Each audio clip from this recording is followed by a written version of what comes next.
That is right? terrorism. That doesn't make sense. Well, you are shouting a political message. It's the political message. I'm not saying one is even worse than the other. But if we're categorizing what is terrorism, there has to be a political element. Your party didn't change. We used to be the party of FDR. Okay. And now we're the party of credit card companies. Wealthy, yeah. Vox, You're right. This was 2016. Vox called them, Democrats have become the new party of the wealthy elites. Yeah, Scarecrow says, I don't understand American politics. I will never understand American politics. My only question is why? Scarecrow, you are right there with the rest of us. You are right there with the rest of us. Right, Beth said, Water Buffalo is already insufferable. If you looked in the chat, they were, I hadn't heard this before, but they call him Chunk Yogurt instead of Cenk Uygur. Chunk Yogurt. Yeah, and it breaks my heart. But there's a lot of truth to that. But that's not the left. That's corporate Democrats in Washington. Okay. Yeah, I subscribe to Jacobin magazine. Jacobin. And so that's what I was kind of saying before, is that there is a big difference. To us, it's all the left because they're all over there. But there is a lot of nuance between what your average Democratic politician is going to think and your average liberal voter. So that's what they're talking about. Jacobin has been very strong on defending free speech. And so when I started seeing the articles they were posting, and of course, I know a ton of people who have been consistently very left economically, and I started seeing the articles and I started reading Jacobin articles, I'm like, this is the kind of left that I want to have an argument with, one that understands the importance of free speech. Right. And I can respect that. And I also think it's important to hear what they have to say when they're making their arguments. Yeah, like the liberals of 2015 and prior.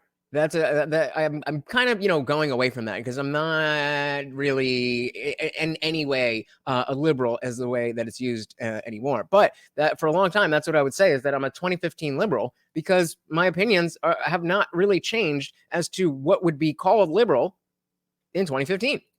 Totally agree, and I'm a massive. I'm very much in favor of freedom of speech. So then we talked about censorship earlier. So then the question is, again, where do you draw the lines? The world is not black and white. Well, right? so this is a point I did want to make on that. You said, the right saying, oh no, our precious Nazis or whatever, but it's not so much our precious Nazis. It's especially right now with Israel-Palestine, the people who are going to bear the brunt of that legislation is the pro-Palestine left. 100% agree. So Ron DeSantis just banned. This is a there's a bit of debate right now among Republicans. Vivek Ramaswamy is very critical of Ron DeSantis, saying this student group should be banned and forced to reform because in their school toolkit they say they are Hamas. They are not. They are Palestinians in exile who are a part of the resistance that is. Yikes. I don't know how they explicitly define it. They say these are resistance fighters who attacked. We are part of that resistance. And so Ron's argument is that means they are declaring support for a terrorist organization. Therefore, we have to disband this group. Yeah, and so David brings up a good point here. So maybe this is the type of thinking that's way out of left field, but I wonder why. I don't think it's out of left field. He said, I wonder why within the past year, Cenk and Anna have decided to get off their ivory tower and talk to conservative pundits, namely Shapiro and Tim Pool. And I have to put that solely on Anna. I have to put that solely on Anna because I am damn near sure that she had no clue that her issue being called a birthing person would blow back in the way that it did. And that was a hard red pilling. So definitely there's that aspect. And then, I don't watch them, but like, especially if you watch Actual Justice Warrior, she's been going at him on their show and questioning him and not just going along with the BS. So she's definitely had an awakening.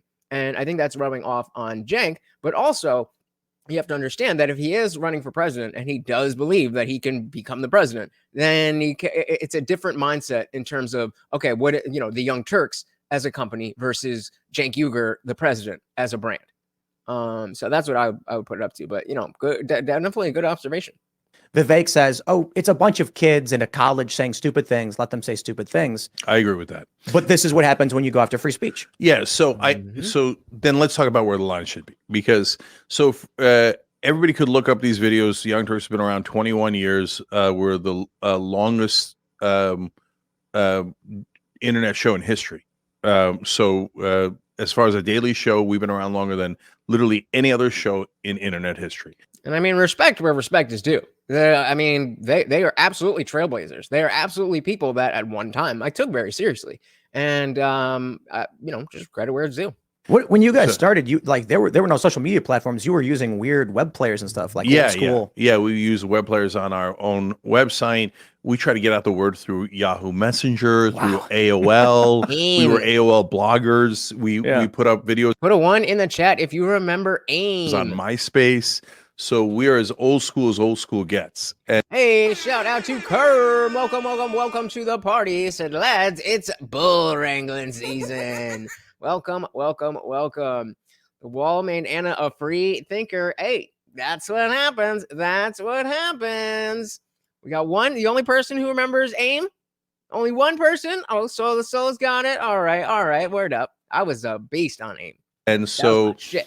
having been Way around so messages. long, you have all these videos that show indisputably your consistency, right?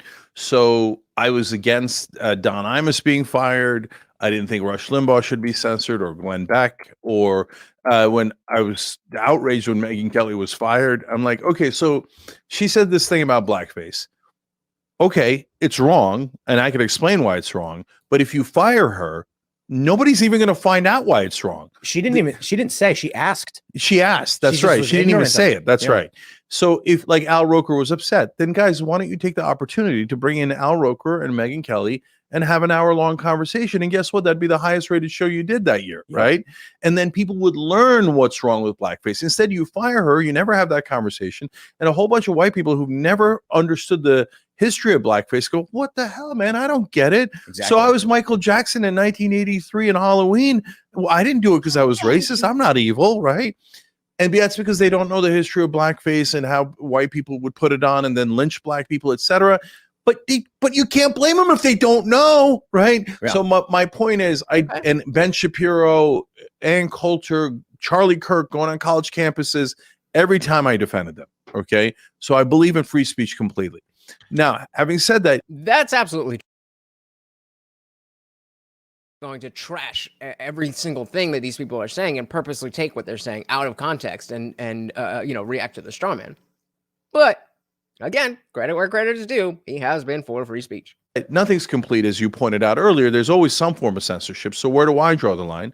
I draw the line at verifiable but extreme hate speech. Okay. So hate speech isn't Verifiable, but firm hate speech. What?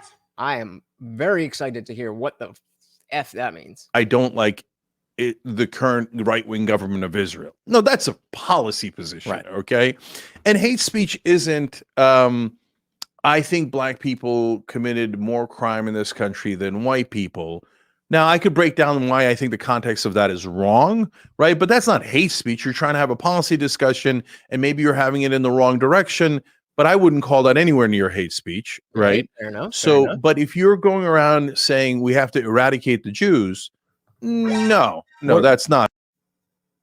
I mean, that's definitely covered Nazis. under free speech. I don't think that you should be saying that, but that is absolutely covered under free speech. And I don't think you should be arrested for saying that. Sorry. What about from the river to the sea? No, that's too vague. A lot of people could mean different things Oh, but I thought dog whistles were the worst things ever. It's a dog whistle. Don't you understand what it actually means? This is where you get into that territory where if you're going to play these games, or saying that dog whistling is a thing, and I can't even think of the other one that I heard a while back, like stochastic terrorism and stuff like that. It goes both ways. I hate this term from the river to the sea, but different people mean different things by that. So what? And then I suppose you can cut away the nuance. We had that video out of Cooper Union. I don't know if you saw, where the students are banging on the doors with the Jewish students in the room, screaming from the river to the sea. I think that context is more clear then. So I look, that's 100% wrong. And so I think it was Riley Gaines who had given a speech Shout out to about Riley how Gaines. trans women shouldn't be allowed to compete in female sports. And she was in a college campus somewhere. I think it was in the Northwest too, but I forget. And she was scared. They surrounded the room. And they surrounded the room, and the cops were scared and didn't want to take her out of the room. Is that terrorism? So no, it's too far to call it terrorism. But is it a crime? Maybe.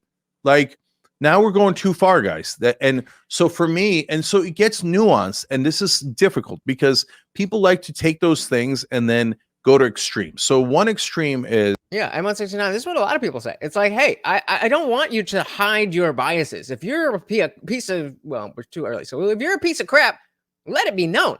Let it be known.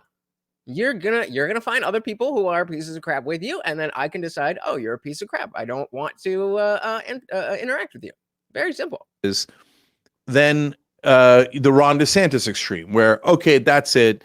We're going to ban all people showing any kind of support to rhetorical support to Hamas or to Palestinians or whatever, and the mainstream media shuts out both right wing and left wing opinions by going, these are not acceptable thought. And that's the kind of thing that they're going to get into is the difference between, we talk about left and right, but obviously that's way too simplistic. And so getting into the differences of what people on the cultural conservative side look over at the cultural left and what is different about the cultural liberal left versus like the neocon establishment. That's what they're getting into. Shout out to Stephanie Miller. Welcome, welcome, welcome to the party. Also doesn't like the poll. Said, can you add my dog as a choice to the poll? That would make things too easy. It's got to be Cenk Uygur or Joe Biden. You have to pick. You can only pick one. And there's no write-ins. Just pick one. But when you have someone captured in a room where they fear for their safety and cannot leave, you have gone too far. Okay, I'd call it terrorism. No, it's too much to call it terrorism because look, then you take away. Well, and so what I think the point that Tim is trying to make is that so there's a situation where these, I don't know what the makeup of, but people who are chanting from the river to the sea are harassing these non-Israeli Jewish kids at a college, and so they're banging on the door and stuff. And so they're talking about hate speech and hate crimes and stuff like that versus just harassment in general versus terrorism. And where does that fall? And I again, the just bringing up the notion of hate speech, which is what Cenk said. That's how you draw the line with censorship.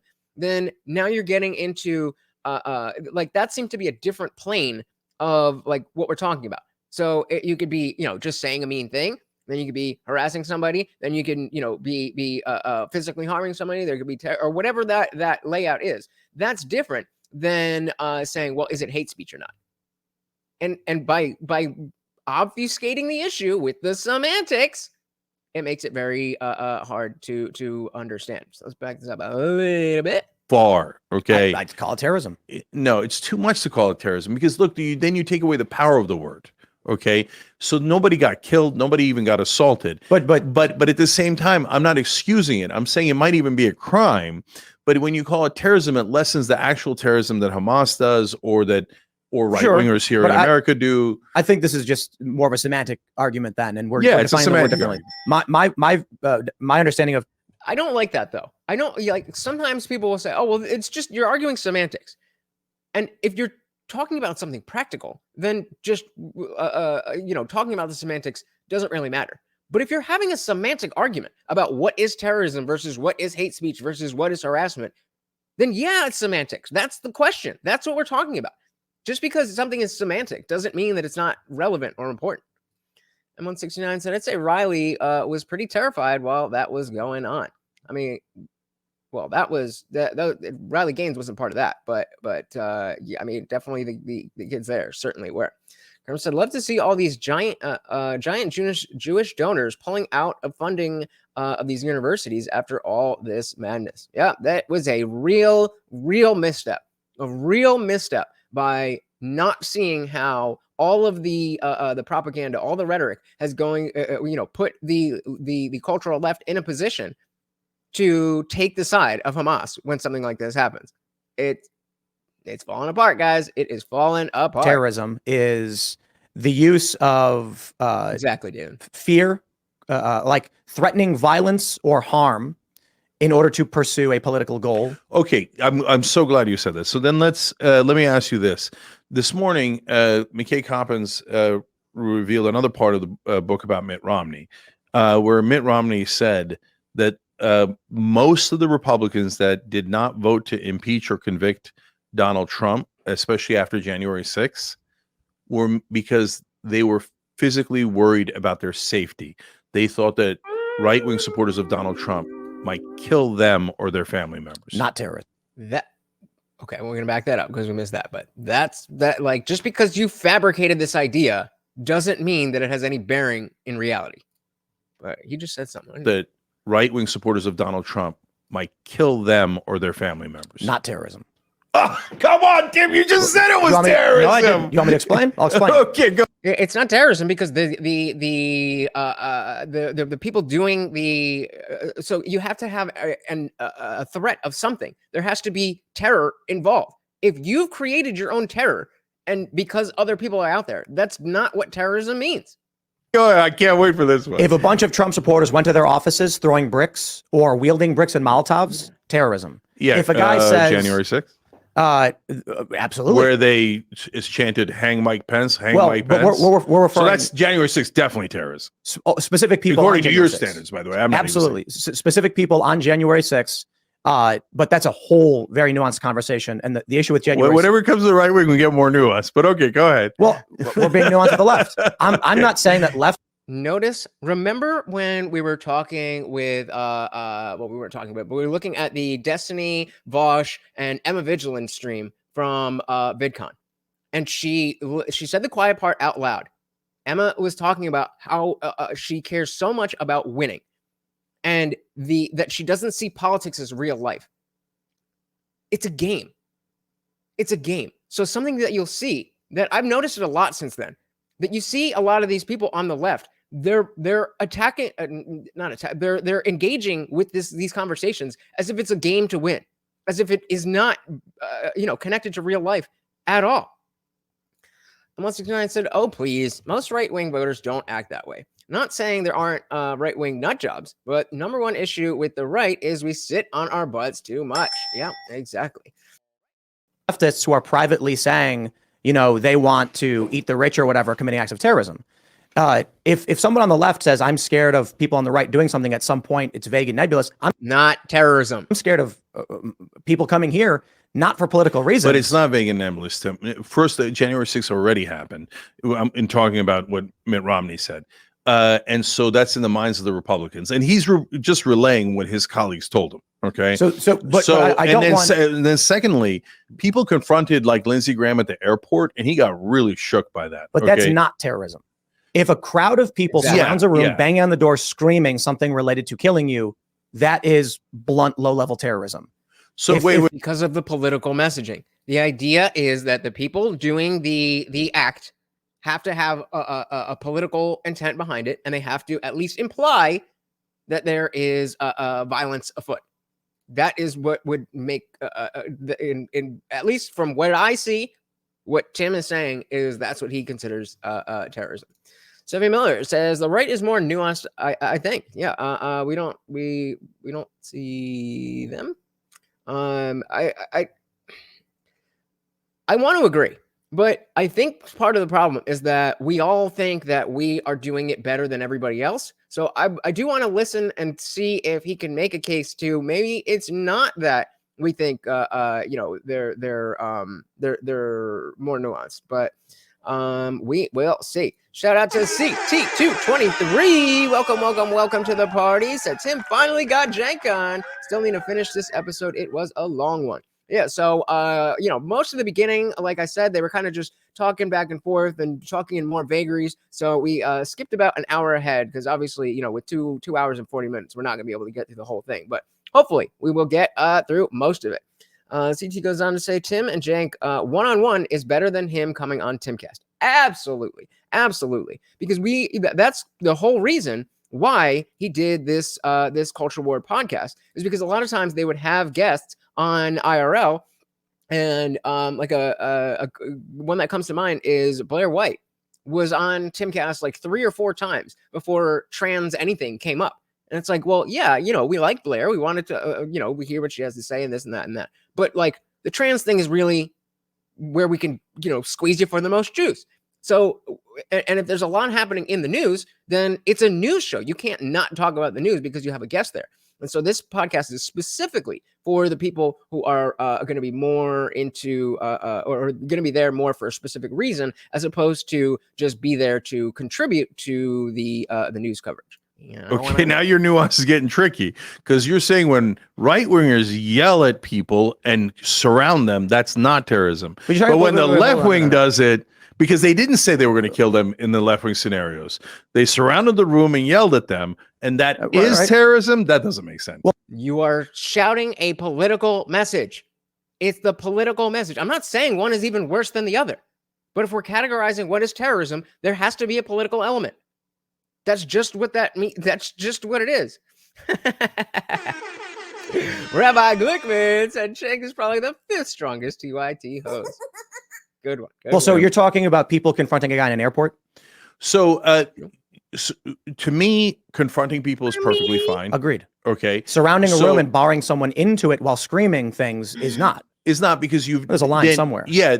And the reason why I say it might be a crime is because then they don't have freedom of movement. So false arrest is almost certainly the wrong crime, but something where you're limiting distinction. What I'm saying, yeah, you're limiting somebody's freedom. But Tim, if you think that the right wing guys are not physically threatening these congressmen and others, you're crazy. I'm saying, right? What he is saying is that simply walking up to who was it? Whatever. Simply walking up to somebody, just because the person that was walked up on is scared, doesn't mean that the person that walked up is a terrorist or is engaging in terrorism. That's the point. It doesn't matter how you feel. Words have meanings. A guy, they very much physically threaten them. And I'm not talking. I'm talking about if there's a guy in Congress surrounded by all of his guards, there's no active threats or anything, and he goes, "I better not vote this way because someone's going to get mad." Well, that's not terrorism. I totally agree. That's not terrorism. Right. But if people are screaming, they're screaming things at you, making demands of you, and there are acts of violence, people fighting cops and bashing cops, yes, it is. Yeah. So Cenk would have to argue that from the river to the sea is not a political message. That's the only, because that's the linchpin here. And he doesn't seem to understand that that's what we're hanging this terrorism word on. So if right wingers, my sense of it is, we talked about the bubbles earlier, right? That right wingers are in their bubble and never see the right wing attacking them. Why would they? Because they're right wingers. So you don't get to experience what we experienced. And for a brief moment there around January 6th, even the Republican congressman got to experience what the left wing experiences. Well, so what that, like, cry me a fucking river. You don't understand. On the left, we have to deal with all of this right-wing terrorism, and just one time you got, like, what? No. You're literally, oh, well, I guess that's a projection drink, because you're talking about how we don't understand what you go through, not realizing that it happens all around. It has nothing to do with left or right. There's shitty people all over the place. I already said Ben, Anna, John, Brett, Cenk. That's my TYT top 5. Fair enough. What the left wing experience is right wingers threatening to kill us 24/7. Now, that's not all right wingers. We're fair. We're reasonable. It's not the majority of right wingers.